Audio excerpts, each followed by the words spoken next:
یہ چینل بات کرتا ہے اٹھا کے منہ بشاہوں سے، جہاں کو باخبر کرتا ہے یہ مفلس کی آہوں سے۔ ناظرین گرامی السلام علیکم ورحمۃ اللہ وبرکاتہ۔ سیدھی بات کی آج کی بات خاص بات میں آپ لوگوں کا استقبال ہے۔ ناظرین گرامی میں انصار عزیز ندوی اس وقت دن بھر سے آئی ہوئی کچھ اہم ترین خبروں کی تفصیلات لے کر کے حاضر ہوا۔ تفصیلات میں جانے سے پہلے آپ کو اطلاع کر دوں کہ آج کے دونوں پرائم ٹائم شائع ہو چکے ہیں۔ جن احباب نے نہیں دیکھا جائیں دیکھیں، دوسروں تک پھیلانے کی کوشش کریں، لنک کو شیئر کریں۔ ادارے کی مضبوطی، ناظرین گرامی آپ لوگ کی مضبوطی آپ جانتے ہیں کہ آپ کو کرنا کیا ہے، نیچے تفصیلات ہیں۔ آئیے پہلی خبر کی جانب بڑھتے ہیں۔ کانگریس کی سینئر لیڈر جے رام رمیش نے ایک پریس کانفرنس کے دوران بی جے پی کو بھارت جوڑو یاترا سے خوفزدہ اور گھبرایا ہوا قرار دیا۔ انہوں نے راہل گاندھی کے ٹی شرٹ معاملے کو لے کر بھی پیر کے روز بی جے پی کو تنقید کا نشانہ بنایا۔ انہوں نے کہا کہ ٹی شرٹ اور انڈرویئر پر تبصرہ بالکل بچکانہ تھا۔ اگر میں اس کی اصلیت بتا دوں تو آپ ہنسیں گے، میں اس پر نہیں بولنا چاہتا ہوں۔ اگر وہ اسے ایشو بنانا چاہتے ہیں تو یہ بالکل صاف ہے کہ وہ گھبرائے ہوئے ہیں۔ جے رام رمیش نے بی جے پی پر طنز کستے ہوئے یہ بھی کہا کہ جھوٹ کی فیکٹری اوور ٹائم کام کر رہی ہے۔ بھارت جوڑو یاترا کو لے کر انہوں نے کہا کہ مہنگائی اور بے روزگار کو لے کر ہے۔ اگر وہ جوتے اور ٹی شرٹ کو ایشو بنانا چاہتے ہیں تو یہ ان کے خوف کو ظاہر کرتا ہے۔ کانگریس لیڈر نے یہ بھی کہا کہ وہ بی جے پی اب کچھ بھی بول رہے ہیں اور جھوٹ کی فیکٹری چل رہی ہے۔ ناظرین، دہلی سے ملحق اتر پردیش کے گریٹر نوئیڈا کے تھانہ ایکو ٹیک 3 کے انڈسٹریل علاقے واقع الیکٹرانک پارٹس بنانے والی کمپنی میں مچھر مارنے کی دوا کی چھڑکاؤ سے 16 خاتون ملازمین بے ہوش ہو گئی ہیں۔ سبھی خواتین کو قریب کے ایک پرائیویٹ اسپتال میں داخل کرایا گیا۔ فی الحال سبھی خاتون ملازمین کی طبیعت ٹھیک بتائی جا رہی ہے۔ ناظرین، سپریم کورٹ میں آج ایک بار پھر حجاب تنازع پر مسلم فریق کی طرف سے دلائل پیش کیے گئے ہیں۔ پیر کے روز جسٹس ہیمنت گپتا نے اشارہ دیا کہ تعلیمی اداروں میں حجاب پہننے پر کرناٹک ہائی کورٹ کے ذریعے عائد کی گئی پابندی کے خلاف داخل عرضی پر جاری سماعت 16 ستمبر تک پوری کی جا سکتی ہے۔ سپریم کورٹ نے وکلاء سے 14 ستمبر تک دلیل مکمل کرنے کے لیے بھی کہا ہے۔ ناظرین، نئی حد بندی ڈی لمیٹیشن کے درمیان سیاسی پارٹیوں نے دہلی میونسپل کارپوریشن الیکشن کی تیاریاں شروع کر دی ہیں۔ بی جے پی سے لے کر عام آدمی پارٹی اور کانگریس نے میونسپل کارپوریشن کے لیے پوری طرح سے تیار ہونے کا دعویٰ کیا ہے۔ واضح ہے کہ دہلی میونسپل کارپوریشن کے انٹیگریشن کے بعد ڈی لمیٹیشن کا کام پورا ہو چکا ہے۔ مرکزی حکومت نے اس کے لیے نوٹیفیکیشن بھی جاری کر دیا ہے۔ ناظرین، یو کے ایس ایس سی داخلہ امتحان میں ہوئی بے ضابطگی کو لے کر کے آج نینی تال ہائی کورٹ میں سماعت ہوئی۔ کھٹیما کے کانگریس رکن اسمبلی بھون کاپٹی کی عرضی پر عدالت نے سماعت کی۔ سماعت کے دوران معاملے میں سینئر جج سنجے کمار مشرا کی سنگل ڈویژن بینچ نے حکومت سے سوال کیا کہ امتحان میں کس کس کی تقرری کیسے ہوئی، اس کا پورا چارٹ بنا کر جواب عدالت میں 21 ستمبر سے پہلے داخل کیا جائے۔ ناظرین گرامی، مہاراشٹر کے مراٹھواڑہ، کونکن، ودربھ اور وسطی علاقوں میں مسلسل موسلادھار بارش سے گوداوری اور مانیاڑ ندیوں میں سیلاب آ گیا ہے، جبکہ اورنگ آباد میں 3 خواتین سیلاب میں بہہ گئی ہیں۔ ہندوستانی محکمہ موسمیات کے عہدیداروں نے ریاست کے تمام ڈویژنوں میں اگلے 2 دنوں میں زیادہ تر مقامات پر تیز بارش کی پیش گوئی بھی کی ہے۔ اورنگ آباد میں والاج اور تیزگام علاقے میں ندیوں اور نہروں میں طغیانی آ چکی ہے اور 3 خواتین بہہ گئی ہیں۔ موقع پر پہنچے فائر بریگیڈ نے ریسکیو آپریشن شروع کیا اور 2 خواتین کو بچا لیا گیا ہے، جبکہ ایک تاحال لاپتہ ہے۔ ضلع کے پھولمبری تعلقے کے کھامگاؤں گاؤں میں موسلادھار بارش سے فصلیں بہہ گئی اور کئی گھروں میں پانی داخل ہو گیا۔ اورنگ آباد کے قریب تاریخی ہر سول جھیل طغیانی پر ہے۔ سول انتظامیہ نے خام ندی کے قریب رہنے والے لوگوں سے کہا ہے کہ وہ انخلا کے لیے تیار رہیں۔ ناظرین، آل انڈیا مسلم پرسنل بورڈ نے کہا ہے کہ بعض ریاستی حکومتوں کی جانب سے دینی مدارس کے سروے کا جو شوشہ چھوڑا گیا وہ دراصل مدارس کو بدنام کرنے، برادران وطن کے درمیان انہیں مشکوک و مشتبہ بنانے کی ایک گھناؤنی اور ناپاک سازش ہے۔ الزام اس نے ایک جاری ریلیز میں لگایا ہے۔ مسلم پرسنل بورڈ کے جنرل سیکریٹری مولانا خالد سیف اللہ رحمانی صاحب نے کہا کہ دینی مدارس کی ایک روشن تاریخ رہی ہے جہاں کردار سازی اور اخلاقی تربیت کا 24 گھنٹہ اہتمام کیا جاتا ہے۔ ان مدارس میں پڑھنے اور پڑھانے والوں نے کبھی دہشت گردی اور فرقہ وارانہ منافرت پر مبنی کوئی کام نہیں کیا۔ اگرچہ بعض دفعہ حکومت نے اس طرح کے الزامات لگائے، مگر چونکہ یہ جھوٹا الزام تھا اس لیے اس کا کوئی ثبوت بھی نہیں ملا ہے۔ ناظرین، اتر پردیش میں شراب سمیت دیگر منشیات کے غیر قانونی کاروبار پر یوگی حکومت کی سخت کارروائی کے بعد الکوحل پر مبنی پروڈکٹس کے کاروبار میں تیزی سے اچھال آنے کا دعویٰ کرتے ہوئے ریاستی حکومت نے کہا ہے کہ شراب کے کاروبار میں اتر پردیش نے گوا اور آندھرا پردیش کو بھی پیچھے چھوڑ دیا ہے۔ محکمہ آبکاری کے ذریعے اتوار کو فراہم کی گئی جانکاری کے مطابق شراب مافیا اور سنڈیکیٹ کی کمر توڑنے کے لیے یوگی حکومت کے ذریعے چلائی جا رہی ریاست گیر مہم کے نتیجے میں اب ڈسٹلری انڈسٹری نے رفتار پکڑ لی ہے۔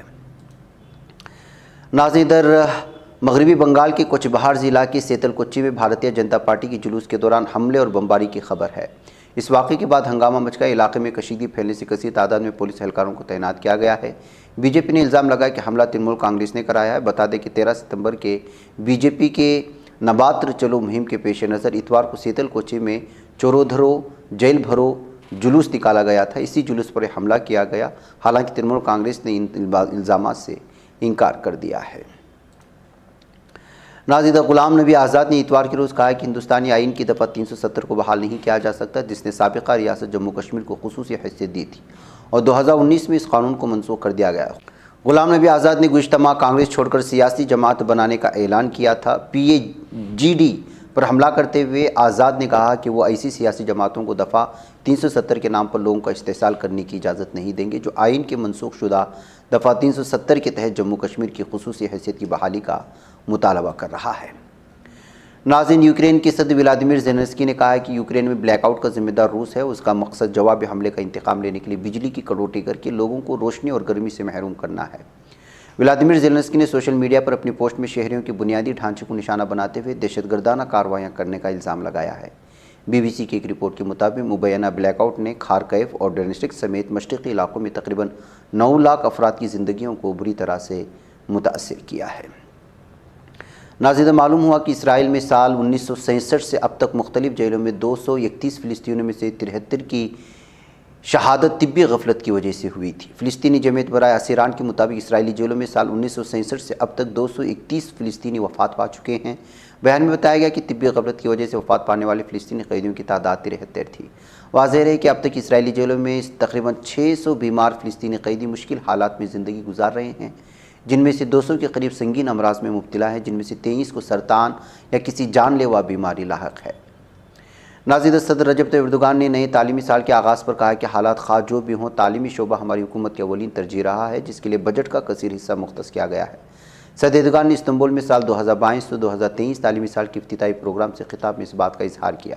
انہوں نے کہا کہ ہم چاہتے ہیں کہ ہماری آئندہ نسل اپنے ماضی پر پریشان ہونے کے بجائے فخر محسوس کرے۔ یہ سائنس اور ٹیکنالوجی کا دور ہے، جس کے لیے ہماری نوجوان نسل کو بھرپور تیاری میں رہنا ہوگا۔ ناظرین، ادھر بتایا گیا ہے کہ جمہوریہ جنوبی افریقہ کی فری اسٹیٹ میں کان کے فضلہ بیراج کے بیٹھنے سے پیدا ہونے والے سیلاب سے کم از کم 3 افراد ہلاک ہوئے ہیں۔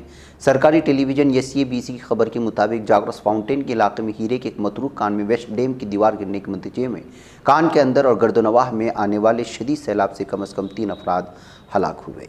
ناظرین، امریکی ریاست کیلیفورنیا کے قصبوں پلیسر اور یلڈوراڈو کے جوار 6 میں ستمبر کو جنگلات میں لگنے والی آگ نے 16.5 ایکڑ سے زائد اراضی کو جلا ڈالا ہے، جس سے 11,000 سے زیادہ افراد کو اپنا گھر بار چھوڑنا پڑا۔